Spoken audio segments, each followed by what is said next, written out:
Hello everyone, स्वागत है आप लोग का हमारे चैनल एडू एलाइट्स 1 पर। तो आज हम लोग केमिस्ट्री का क्लास 10 का chapter first chemical reaction and equations पढ़ेंगे। Chemical reaction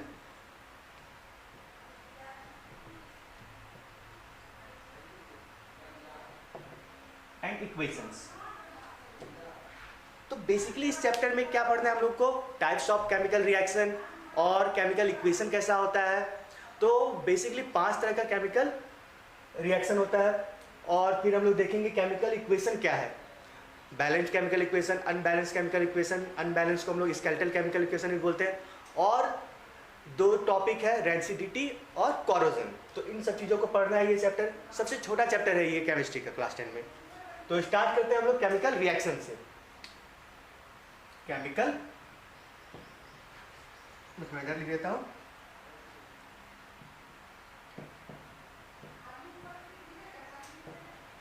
chemical reaction. Chemical reaction क्या होता है? Whenever any change takes place permanently in our life, in our day to day life is called chemical reaction। तो हम लोग अपने दिन भर के लाइफ में देखते हैं, हम लोग अपने आस पास में देखते रहते हैं, केमिकल रिएक्शन होते रहता है। केमिकल रिएक्शन कैसे हो रहा होता है? रस्टिंग ऑफ आयरन, ये भी क्या है? केमिकल रिएक्शन है। डाइजेशन केमिकल रिएक्शन है। फोटोसिंथेसिस केमिकल रिएक्शन है। तो केमिकल रिएक्शन को डिफाइन कैसे कर सकते हैं? Whenever any change takes place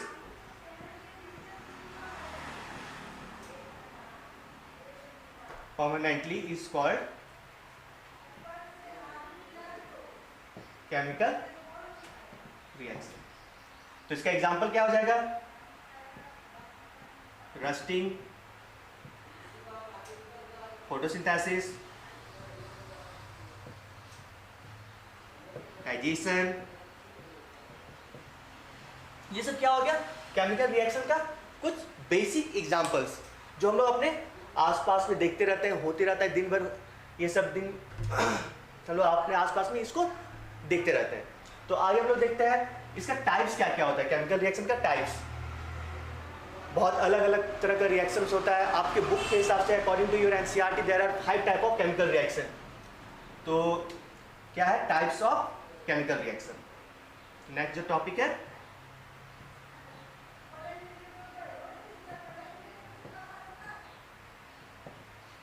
types of chemical reaction. तो जो पहला केमिकल रिएक्शन वो क्या है? पहला है कॉम्बिनेशन रिएक्शन।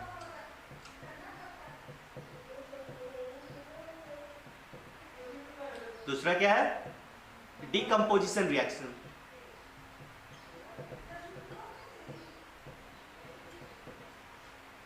और डिस्प्लेसमेंट रिएक्शन।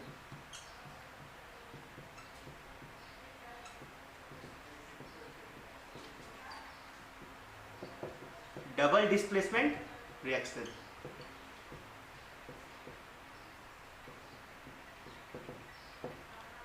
फिर आ जाता है रिडॉक्स रिएक्शन।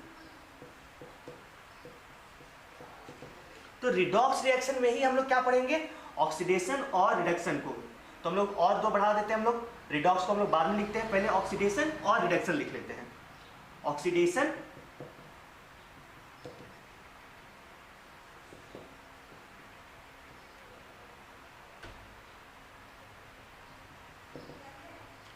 और फिर लास्ट हम लोग कर लेते हैं रिडॉक्स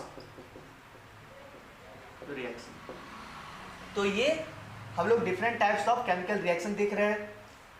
अब देखते हैं हम लोग सबसे पहले कॉम्बिनेशन रिएक्शन क्या होता है। तो कॉम्बिनेशन रिएक्शन वर्ड से ही क्या पता चल रहा है? जब कुछ कंबाइन करें तो उसको क्या बोलेंगे हम लोग? Combination reaction. ठीक है। तो वर्ड से क्या पता चल रहा है? जो कंबाइन करता है। तो हम लोग इसको इस साइड लिखते हैं।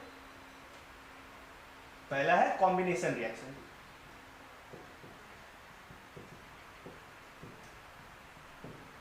कॉम्बिनेशन रिएक्शन तो when 2 or more substances combine together to form one substance is called combination reaction। तो जैसे A plus B plus C forms A B C। तो यहां पर क्या बना? A B C, ये 3 अलग अलग डिफरेंट टाइप ऑफ सब्सटेंसेस है। ये तीनों मिलकर क्या बना रहा है? एक सब्सटेंस बना रहा है A B C। तो इसको हम लोग डिफाइन कैसे करेंगे? when two or more different substances combine together to form one substance, it's called combination reaction. तो जब दो या दो से ज्यादा सब्सटेंस कंबाइन कर रहा है और कोई एक सब्सटेंस बना रहा है तो उसको हम लोग क्या बोलते हैं? Combination reaction. तो हम लोग देख लेते हैं कुछ बेसिक एग्जांपल क्या होता है कॉम्बिनेशन रिएक्शन का। जैसे कैल्शियम ऑक्साइड प्लस वाटर। जब कैल्शियम ऑक्साइड या फिर स्लैग लाइम को जब हम लोग वाटर के प्रेजेंस में ये रिएक्ट करेगा तो ये क्या बनाएगा? Calcium hydroxide, CaOH2, calcium hydroxide. तो ये कैसा है? सॉलिड है। ये कैसा है? लिक्विड है। और ये कैसा है? हमारा एक्वस इन नेचर है। ठीक है। तो जब कैल्शियम ऑक्साइड वाटर के प्रेजेंस में रिएक्ट कर रहा है तो ये क्या बना रहा है? Calcium hydroxide.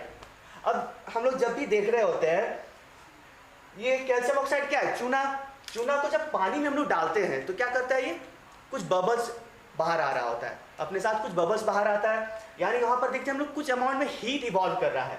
तो इस रिएक्शन में क्या हो रहा है? हीट इवॉल्व हो रहा है। और हम लोग क्या जानते हैं, जिस रिएक्शन में हीट इवॉल्व होगा वो रिएक्शन क्या होता है? एक्सोथर्मिक इन नेचर होता है। तो ये रिएक्शन क्या होगा? Exothermic reaction. तो अब एक्सोथर्मिक रिएक्शन किसको हम लोग बोलेंगे? The reaction in which heat is evolved is called exothermic reaction. The reaction in which heat is evolved is called exothermic reaction। ठीक है। और भी कुछ एग्जांपल्स हो जाएगा एक्सोथर्मिक रिएक्शन का, या फिर और भी एग्जांपल हो जाएगा हमारे कॉम्बिनेशन रिएक्शन का, हम लोग बोल सकते हैं। कुछ दूसरा एग्जांपल हम लोग देख लेते हैं कॉम्बिनेशन रिएक्शन का। तो कैल्शियम ऑक्साइड को जब हम लोग कार्बन डाइऑक्साइड से रिएक्ट करते हैं, कैल्शियम हाइड्रोक्साइड को जब हम लोग कार्बन डाइऑक्साइड से रिएक्ट कराते हैं तो क्या बनता है? कैल्शियम हाइड्रोक्साइड को जब हम लोग कार्बन डाइऑक्साइड से रिएक्ट कराते हैं, कार्बन डाइऑक्साइड के प्रेजेंस में जब ये रिएक्ट होगा तो ये क्या बनेगा? Calcium carbonate plus hydrogen gas evolve होगा। क्या बनेगा? Calcium carbonate plus hydrogen gas evolve होगा। ठीक है। तो किसका स्क्रीनशॉट ले लो, फिर हम लोग इसको इरेज कर देंगे। तो ले लिए।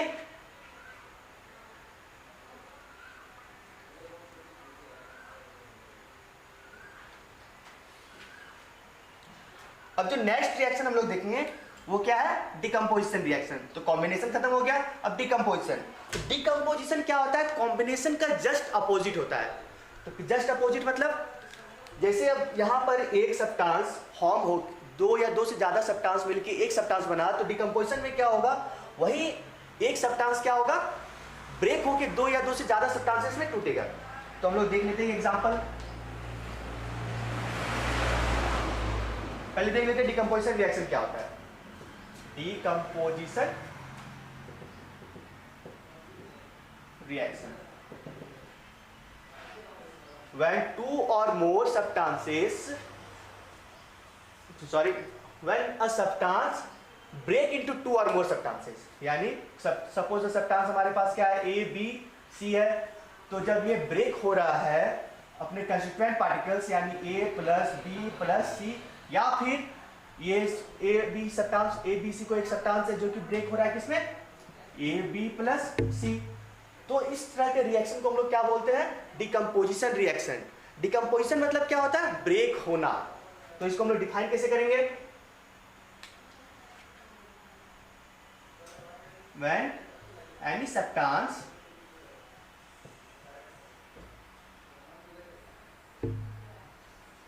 when any substance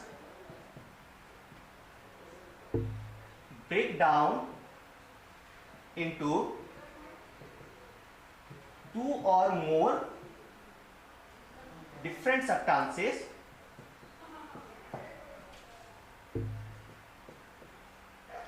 is called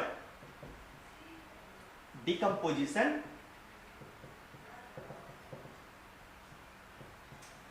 reaction.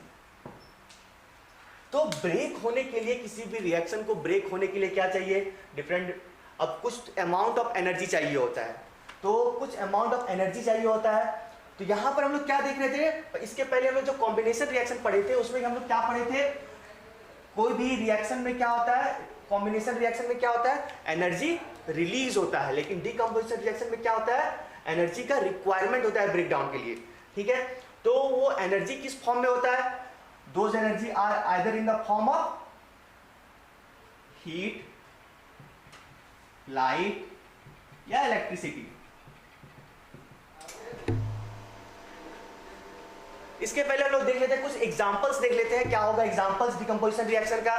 तो डीकंपोजिशन रिएक्शन का एग्जांपल में हम लोग जैसे देखेंगे, कैल्शियम कार्बोनेट है। ठीक है, क्या है? Calcium carbonate. कैल्शियम कार्बोनेट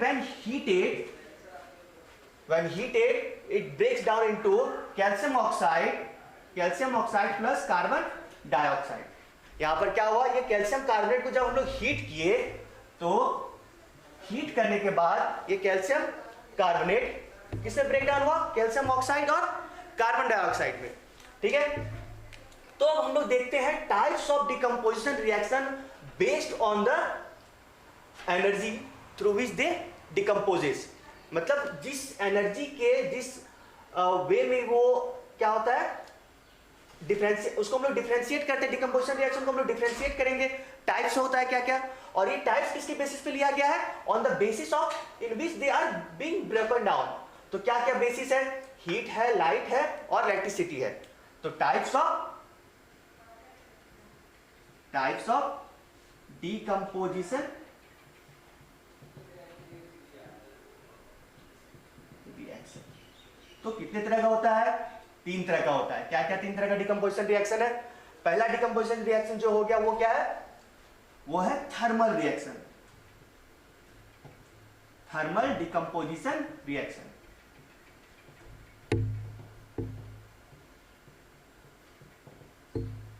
ठीक है, दूसरा क्या हो जाएगा? Electrolytic decomposition reaction.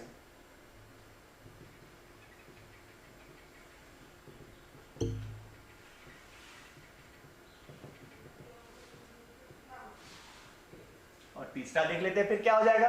एक हो गया हीट के लिए, एक इलेक्ट्रिसिटी के लिए, तीसरा लाइट। लाइट को हम लोग क्या बोलते हैं? फोटो।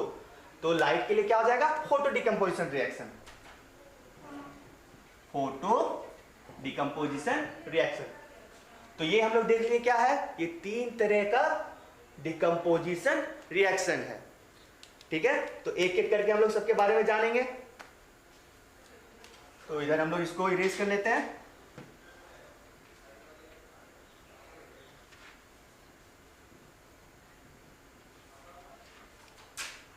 तो सबसे पहले हम लोग देखते हैं थर्मल डिकम्पोजिशन रिएक्शन क्या होता है।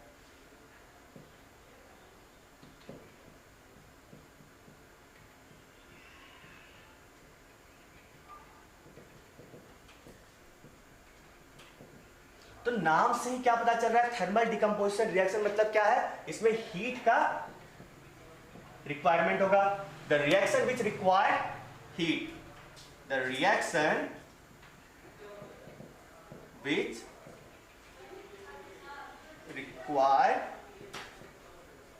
requires heat, और इसको लोग कर लेते हैं the decomposition reaction. The decomposition reaction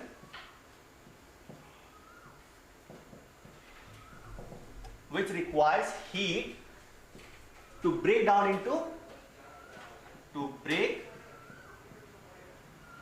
into different substances। तो एक इसका एग्जांपल हम लोग देख लेते हैं क्या हो जाएगा एग्जांपल।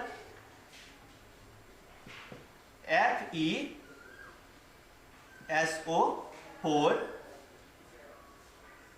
जब इसको हीट किया जाएगा, FeSO4 को जब हीट किया जाएगा तो वो किसमें ब्रेक डाउन होगा? Fe2O3 plus SO2 plus SO3, ठीक है। तो Fe2O3 और SO2 प्लस SO3, तो हम लोग इसको देख लेते हैं। हम लोग इसको नेक्स्ट एग्जांपल हम लोग देख लेते हैं क्या होगा। नेक्स्ट एग्जांपल हम लोग जैसे देख लेते हैं कैल्शियम कार्बोनेट। कैल्शियम कार्बोनेट को हम लोग हीट करेंगे।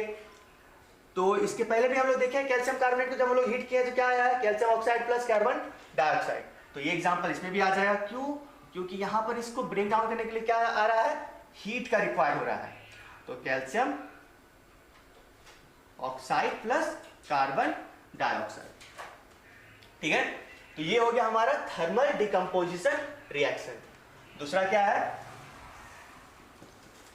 दूसरा है भाई हमारा दूसरा क्या है? इलेक्ट्रोलाइटिक डिकम्पोजिशन रिएक्शन, ठीक है। एक हो गया थर्मल, दूसरा होगा इलेक्ट्रोलाइटिक डिकम्पोजिशन रिएक्शन। इलेक्ट्रोलाइटिक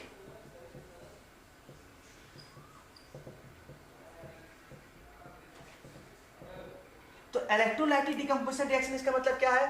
जहां पर किसका रिक्वायरमेंट होगा? इस रिएक्शन में रिक्वायरमेंट किसका होगा? इलेक्ट्रिसिटी का। किसका रिक्वायरमेंट होगा? इलेक्ट्रिसिटी का, ठीक है। तो हम लोग देखते हैं अपना जो हम लोग बेसिक्स हम लोग क्या देख रहे होते हैं, कुछ इलेक्ट्रिसिटी किस में जरूरत होता है? इलेक्ट्रोलाइसिस ऑफ वाटर में। इलेक्ट्रोलाइसिस किस कहते हैं? क्या चाहिए हमको? इलेक्ट्रिसिटी चाहिए। फिर और हम लोग देख लेंगे जैसे कॉमन सॉल्ट हमारा जो है NaCl, उसको भी हम लोग उसके कंस्टिट्यूएंट पार्टिकल यानी सोडियम और क्लोरीन में जब हम लोग उसको ब्रेक डाउन करते हैं तभी भी हम लोग को क्या चाहिए? इलेक्ट्रिसिटी चाहिए होता है। तो हम लोग देखते हैं क्या है इलेक्ट्रोलाइटिक डिकम्पोजिशन क्या होता है? The reaction, the decomposition reaction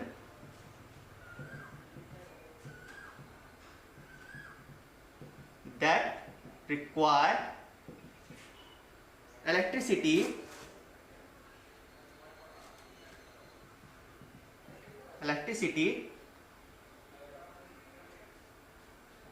to break down into different substances is called electrolytic decomposition reaction, ठीक है। तो अब इसमें हम लोग एग्जांपल्स देख लेंगे क्या हो जाएगा। एग्जांपल्स अभी हम लोग बताए NaCl यानी क्या हो गया? Sodium chloride. तो NaCl में जब हम लोग इलेक्ट्रिसिटी पास करते हैं तो वो किसमें ब्रेक डाउन हो जाता है? Na+Cl2, ठीक है। या फिर और भी हम लोग देख लेंगे वाटर में जब हम लोग इलेक्ट्रिसिटी पास करेंगे, वाटर में जब इलेक्ट्रिसिटी पास किया जाएगा तो किसमें ब्रेक डाउन हो जाएगा? अपने कंस्टिट्यूएंट पार्टिकल यानी हाइड्रोजन प्लस ऑक्सीजन में। तो ये क्या था? दूसरा टाइप ऑफ डिकम्पोजिशन रिएक्शन था। एक तीसरा टाइप ऑफ डिकम्पोजिशन रिएक्शन देख लेते हैं हम लोग, उसको ऊपर में लिख लेते हैं, ठीक है। तो इसको हम लोग थर्ड टाइप जो है इसको ऊपर में लिख लेंगे, photo decomposition reaction. Photo decomposition reaction, ये एक साथ लिख दे रहे हैं ताकि आप स्क्रीनशॉट लेंगे तो अच्छा रहेगा, सारा एक साथ आ जाएगा, ठीक है। तो फोटो डिकम्पोजिशन रिएक्शन नाम के साथ ही पता चल रहा है इसमें क्या चाहिए? लाइट का जरूरत है। क्या चाहिए? Light. The reaction, the decomposition reaction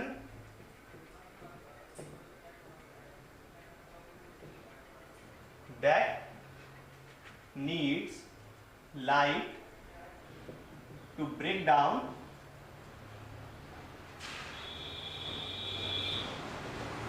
into different particles is called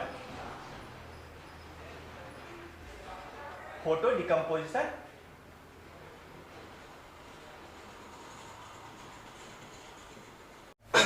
तो डिकम्पोजिशन रिएक्शन यहाँ हम लोग देख लिया, फोटो डिकम्पोजिशन रिएक्शन। अब देखते हैं इसका कुछ एग्जांपल्स क्या क्या होता है। तो एग्जांपल में हम लोग देख लेंगे सिल्वर क्लोराइड यानी AgCl।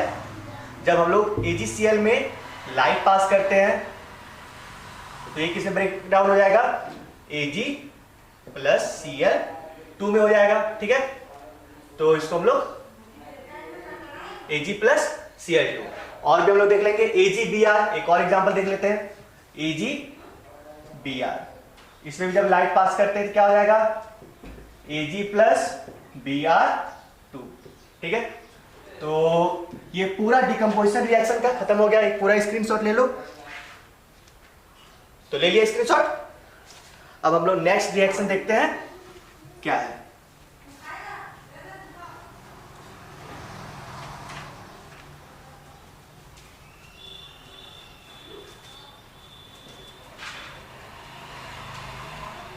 तो हमारा नेक्स्ट रिएक्शन है displacement reaction.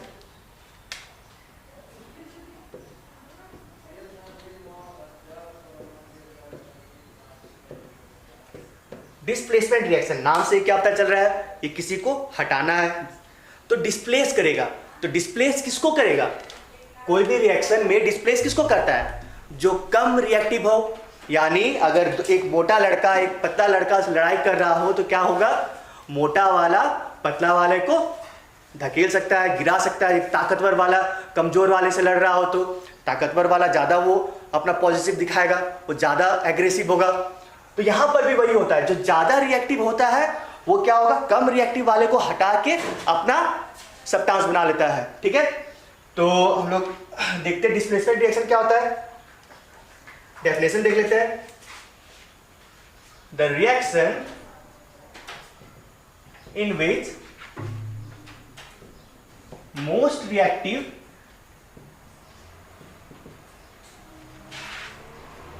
substances or element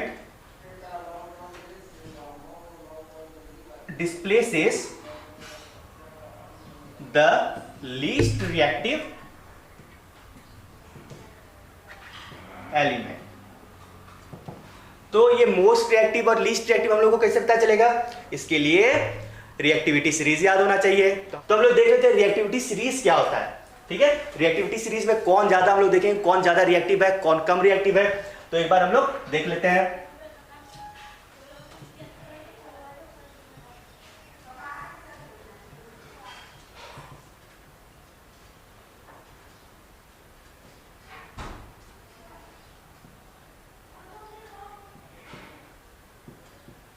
तो इसको याद रखने का एक बहुत ही शॉर्ट ट्रिक है।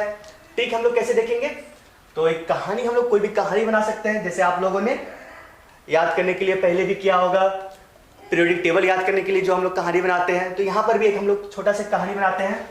क्या है ये कहानी, काशी नाथ का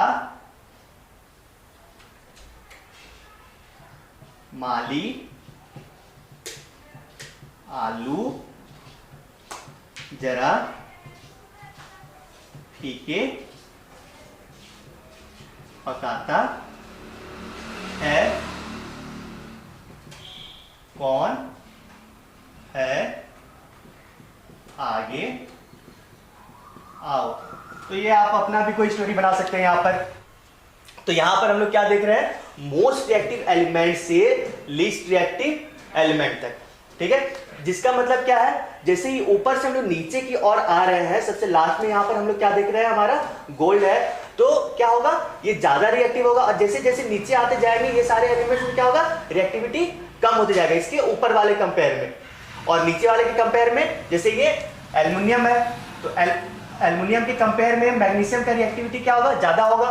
और कैल्शियम के कंपैरिजन में क्या होगा, मैग्नीशियम का कम हो जाएगा, ठीक है। तो इसको हम लोग एक स्टोरी बना लिए हैं, काशीनाथ का माली आलू जरा फीके पकाता है, कौन है आगे आओ, ठीक है। तो एग्जांपल देख लेते हैं इसी के बेसिस पे कुछ एग्जांपल हम लोग। तो यहां पर Fe प्लस CuSO4 क्या बना रहा है, FeSO4 प्लस Cu। क्यों हो रहा है FeSO4 प्लस Cu? क्योंकि आयरन क्या है यहाँ पर कॉपर से ज्यादा रिएक्टिव है।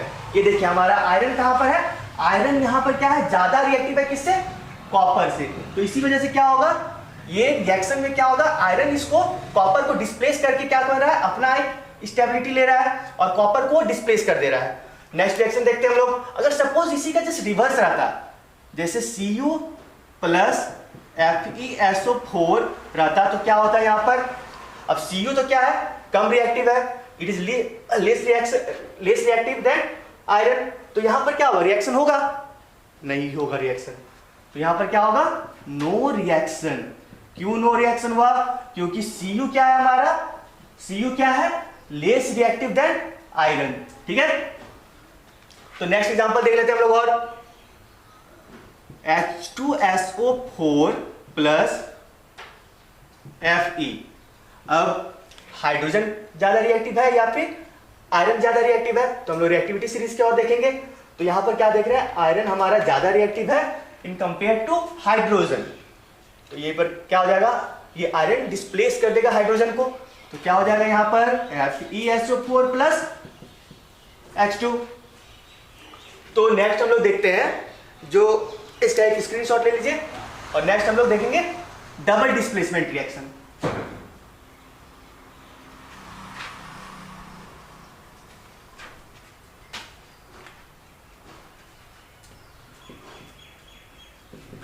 Double displacement reaction. तो डबल डिस्प्लेसमेंट रिएक्शन में क्या होता है, जहां पर एक ग्रुप ऑफ सब्सटेंस एक दूसरे ग्रुप ऑफ सब्सटेंस में दोनों एक दूसरे से म्यूचुअली एक्सचेंज करें। The mutual exchange of substances between group of substances is called double displacement reaction. The mutual exchange of substances between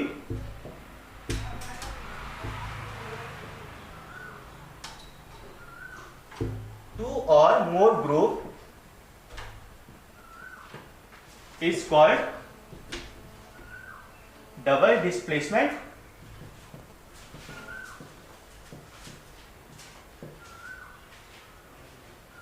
reaction। तो डिस्प्लेसमेंट रिएक्शन में क्या देखे थे, सिर्फ एक ही कोई क्या कर रहा था, डिस्प्लेस कर रहा था। लेकिन डबल डिस्प्लेसमेंट रिएक्शन में क्या देखेंगे हम लोग, कोई दोनों में क्या होगा, म्यूचुअली एक्सचेंज होगा। तो इसका एग्जांपल हम लोग कैसे देख सकते हैं, जैसे सपोज एक हमारे पास सब्सटेंस है ABC और यहाँ पर है XYZ। तो ये XY और Z, तो यहाँ पर क्या होगा, ये डिस्प्लेस कैसे होगा, ये A और XY हो जाएगा प्लस BC और Z हो जाएगा। तो कुछ इस तरह से ये रिएक्शन होता है। तो हम लोग देख लेते हैं कुछ एग्जांपल डबल डिस्प्लेसमेंट रिएक्शन का। ठीक है, तो एग्जांपल क्या हो जाएगा, जैसे पहले ही बताया, यहाँ पर क्या होगा, जो दो सब्सटेंस है यहाँ पर म्यूचुअली एक्सचेंज हो रहा है सब्सटेंसेस के बीच में। म्यूचुअली एक्सचेंज कैसे होगा, जैसे एक सब्सटेंस मेरा क्या है ABC और दूसरा क्या है XYZ। तो यहाँ पर क्या देख रहे हैं हम लोग, एक किसके साथ कंबाइन कर जा रहा है, इस XY के साथ कंबाइन करके क्या बना रहा है AXY, और BC के साथ कंबाइन कौन कर जा रहा है ZBCZ। तो उसी तरह में कुछ फेवरेबल एग्जांपल्स हम लोग देख लेते हैं क्या हो जाएगा। तो Na2SO4 प्लस BaCl2। तो यहां पर क्या देख लेंगे, क्या हो जाएगा, ये BaSO4 हो जाएगा हमारा और NaCl। ठीक है, तो BaSO4 और NaCl। हम लोग क्या देख रहे हैं, व्हाइट प्रिसिपिटेट फॉर्म हो रहा है। ठीक है, तो ये व्हाइट प्रिसिपिटेट फॉर्म हुआ। तो सेम इसमें और बहुत सारे रिएक्शन है जिसमें व्हाइट प्रिसिपिटेट फॉर्म होता है। ठीक है, तो इस रिएक्शन में हम लोग क्या देख रहे हैं, Na2SO4 प्लस BaCl2 जब रिएक्ट हो रहा है आपस में, तो ये एक दोनों से क्या कर रहा है, म्यूचुअली एक्सचेंज कर रहा है। कुछ सब्सटेंसेस का, एटम्स का म्यूचुअली क्या हो रहा है, इसमें एक्सचेंज हो रहा है। यहाँ पर क्या हो रहा है, Na क्या हो रहा है, Na रिएक्ट कर जा रहा है Cl के साथ, क्या बना रहा है NaCl, और Ba क्या हो रहा है, SO4 के साथ आके BaSO4 बन जा रहा है। और ये BaSO4 क्या है हमारा, व्हाइट प्रिसिपिटेट, ठीक है। तो जिस रिएक्शन में प्रिसिपिटेट बन रहा है उसको हम लोग क्या बोलते हैं, प्रिसिपिटेशन रिएक्शन। तो प्रिसिपिटेशन रिएक्शन क्या है ये एक बार देख लेते हैं। प्रिसिपिटेशन रिएक्शन क्या होता है, the reaction in which precipitate is being formed, it's called precipitation reaction। तो कुछ इसका भी एग्जांपल हो जाएगा। तो जैसे एग्जांपल में हम लोग ले लेते हैं lead nitrate PbNO3 plus potassium iodate.